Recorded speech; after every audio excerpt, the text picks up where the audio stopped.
سامعین، جب سے اسلام کا ظہور ہوا ہے اور اللہ پاک نے بنی نوع انسان کو ہدایت اور بخشش کے لیے اسلام کو بحیثیت دین منتخب کیا ہے، اس وقت سے لے کر آج تک معرکہ حق و باطل کی کشمکش جاری ہے۔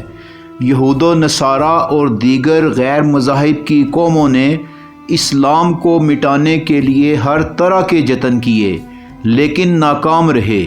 بالخصوص یورپ کے عیسائی تو 2 صدیوں تک صلیبی جنگوں کے نام سے مسلمانوں کے خلاف اکٹھے ہو کر لڑتے رہے، لیکن اللہ تعالیٰ کے خاص فضل و کرم سے فتح مسلمانوں ہی کی ہوتی رہی۔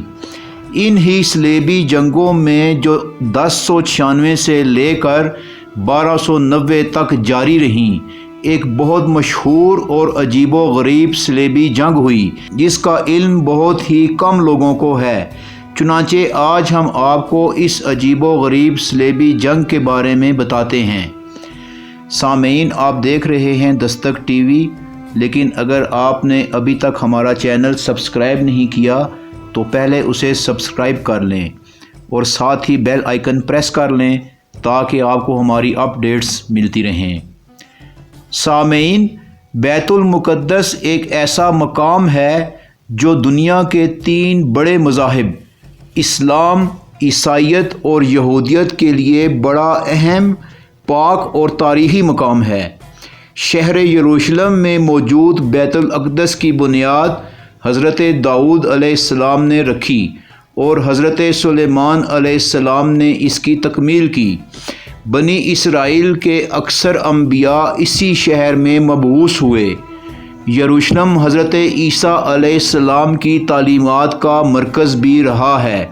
یہودیوں کا مقدس ٹیمپل ہیکل سلیمانی بھی جو مسمار کر دیا گیا تھا یہیں پہ موجود تھا۔ چنانچہ یہودیوں اور عیسائیوں کے لیے یہ شہر بہت اہمیت رکھتا ہے، جبکہ بیت المقدس مسلمانوں کا قبلہ اول رہا ہے۔ اس کے علاوہ آقائے نامدار تاجدار مدینہ حضرت محمد صلی اللہ تعالیٰ علیہ وآلہ وسلم نے اس مقام پر انبیاء کی امامت کی اور معراج شریف کے لیے روانہ ہوئے۔ چنانچہ ان تینوں مذاہب کے پیروکاروں کا دعویٰ ہے کہ یروشلم پر ان کا حق ہے۔ اس ضمن میں صلیبی جنگوں کے دوران جب یورپ کے عیسائیوں کو پے در پے شکستیں ہوئیں تو وہاں کے مسیحی پادری اور حکمرانوں نے اپنی ذلت و رسوائی سے جان چھڑانے کے لیے یورپ کی عوام کے سامنے ایک نظریہ پیش کیا۔ وہ یہ کہ چونکہ ہم سب گناہ گار ہیں اور ہر طرح کے گناہوں سے آلودہ ہیں، اس لیے خداوند ہمارا ساتھ نہیں دیتا اور ہم صلیبی جنگیں ہار جاتے ہیں۔ لیکن بچے معصوم ہوتے ہیں۔ اگر یورپ کے بچوں کا ایک صلیبی لشکر بھیجا جائے تو وہ نہ صرف مسلمانوں کو شکست سے دوچار کرے گا بلکہ انہیں عیسائی بنا لے گا۔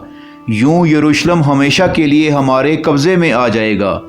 یورپ کے کچھ پادریوں نے یہاں تک کہا کہ یہ بچوں کا صلیبی لشکر مارچ کرتا ہوا جب بحر روم تک پہنچے گا تو سمندر سمٹ جائے گا اور ان بچوں کو راستہ دے دے گا۔ پھر یہ پاک اور معصوم صلیبی بچے خداوند کی مدد سے سمندر پار کریں گے تو بیت المقدس خود چل کر ان کے پاس آ جائے گا اور یوں بیت المقدس پر ہمیشہ کے لیے ہمارا قبضہ ہو جائے گا۔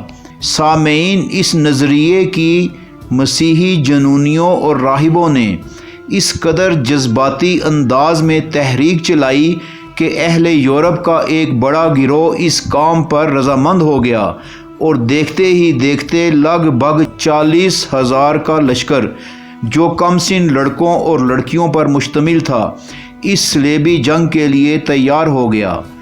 ایک لشکر جو 30,000 بچوں پہ مشتمل تھا، جن میں زیادہ بچے فرانسیسی تھے۔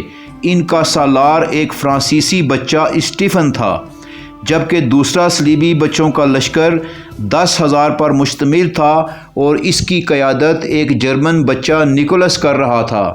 سامعین، یہ کمسن بچے اور بچیاں ہاتھوں میں لکڑی کی سلیبیں اور چھوٹے چھوٹے جنگی ہتھیار اٹھائے مسلمانوں سے ہولی لینڈ یعنی یروشلم چھیننے کے لیے چل پڑے۔ اس مارکے کو تاریخ میں چلڈرنز کروسیڈ کا نام دیا جاتا ہے۔ ان بچوں کا نظریہ یہ تھا کہ جب ہم ہولی لینڈ کو مسلمانوں سے آزاد کرا لیں گے تو دنیا میں نہ صرف امن و امان قائم ہو جائے گا بلکہ مسلمان خود بھی عیسائیت قبول کر لیں گے۔ اسٹیفن کا یہ بھی دعویٰ تھا کہ اسے حضرت عیسیٰ علیہ السلام اپنے دست مبارک سے ایک خط دے کر گئے ہیں جس میں یہ لکھا ہے کہ تم یعنی اسٹیفن صلیبی بچوں کے لشکر سے مسلمانوں کے خلاف جنگ کر کے بیت المقدس کو آزاد کرواؤ۔ چنانچہ معصوم صلیبی بچوں پر مشتمل یہ لشکر اٹلی کی سمت روانہ ہو گیا جہاں سے سمندر پار کر کے یروشلم کی طرف انہوں نے جانا تھا۔ لشکر تو روانہ ہو گیا مگر پیچھے بھیجے گئے بچوں کے والدین اور عزیز و اقارب اندیشہ قلب سے شب و روز گاڈ ہیلپ کے ورد میں مشغول ہو گئے۔ اتنے معصوم بچے جنگ پر بھیجنے کے بعد ان کی ایک سانس آتی تھی اور ایک سانس جاتی تھی۔ سامعین، یہ صلیبی بچوں کا لشکر جس مقام سے گزرتا لوگ ان سے پوچھتے کدھر جا رہے ہو تو ان کا ایک ہی جواب ہوتا خداوند سے ملنے جا رہے ہیں۔ بہرحال یہ نابالغ بچے زاد راہ ساتھ لیے راستے کی تمام سختیوں اور تلخیوں کو برداشت کرتے ہوئے جوں توں کر کے اٹلی کے ساحل پر پہنچ گئے، لیکن نہ تو سمندر شک ہوا نہ اس نے اس معصوم صلیبی لشکر کو راستہ دیا اور نہ ہی بیت المقدس خود چل کر ان کے پاس آیا۔ چنانچہ بچے جو پہلے ہی سے تھک ٹوٹ کے نڈھال ہو چکے تھے اور ان کی ہمت جواب دے چکی تھی وہیں پر گر پڑے۔ ادھر ان کا یہ حال ہوا جبکہ دوسری طرف یورپ بھر کے بحری قزاق اور بردہ فروشوں کے گروہ حرکت میں آ چکے تھے۔ بچے جو اب جلد سے جلد اپنے گھروں کو پہنچنا چاہتے تھے وہ بحری قزاقوں اور بردہ فروشوں کی ان باتوں میں آ گئے کہ وہ ان بچوں کو ان کے گھروں تک پہنچا دیں گے۔ چنانچہ بڑی تعداد میں ان بچوں سے جنسی تشدد بھی کیا گیا اور انہیں غلاموں کی منڈیوں میں لے جا کر فروخت کر دیا گیا۔ باقی بچوں نے گھروں کی راہ لی لیکن راستے میں بے شمار بچے اور بچیاں انسانی درندگی کا نشانہ بھی بنے اور بھوک اور بیماریوں سے ہلاک بھی ہوتے چلے گئے۔ بچوں کی تھوڑی تعداد ہی واپس گھروں کو پہنچ سکی۔ ان کی حالت دیکھ کر گھر والے خون کے آنسو روئے، پر اب کیا ہو سکتا تھا؟ اس صلیبی جنگ کے بعد یورپ کے پادریوں کو عوام کی زبردست مخالفت کا سامنا بھی کرنا پڑا جو ان کو مورد الزام ٹھہرا رہے تھے کہ اصل مجرم تم لوگ ہی ہو۔